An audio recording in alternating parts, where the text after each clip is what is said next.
आनंदाचे डोही आनंद तरंग ह्या उक्तीप्रमाणे बघा दवबिंदू जलतरणचे सर्व बालगोपाळ ह्या तलावावर किंवा या जलाशयावर एकदम पोहण्याचा यथेच्छा असा आनंद घेत आहे आणि जी पोहण्याची जी कला आहे ती अवगत करून घेत आहेत.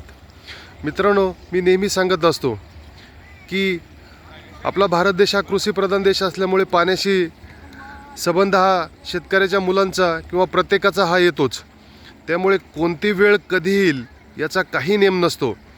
त्यामुळे आपण पोहण्याची कला ही अवगत करून घेतली पाहिजे. आपल्याला पोहता आलं पाहिजे, आपल्याला स्वतःचं स्वसंरक्षण तरी करता आलं पाहिजे. एक आत्ताच 8-9 दिवसापूर्वी घडलेली घटना बघा ना. रवींद्रनाथ हे नाव जवळपास जगभर नावाजले.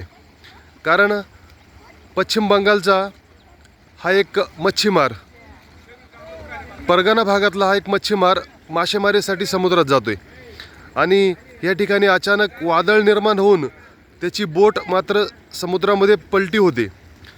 त्यावेळी बाकीचे जे साथीदार असतात ते मात्र धीर सोडून किंवा कुठलीही त्यांच्याकडे कला अवगत नसल्यामुळे ते मात्र समुद्रामध्ये बुडून मरतात.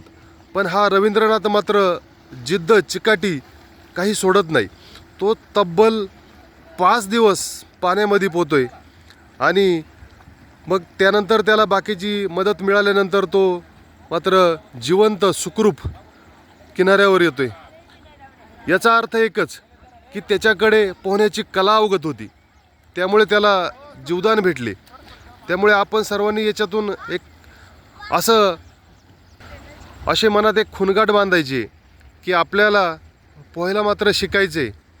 त्यामुळे या ठिकाणी येऊन एक तरंगण्याचा आनंद मात्र घ्यायचा आहे आणि तो आनंद घेता घेता आपण पोहण्याची कला जी अवगत करून घ्यायची आहे का ती कला आपण आयुष्यभर विसरू शकत नाही. आपल्याला कधीही कामाला येऊ शकते, अडचणीच्या वेळी कधीही आपल्याला कामाला येऊ शकते, अशी ही पोहण्याची कला आहे.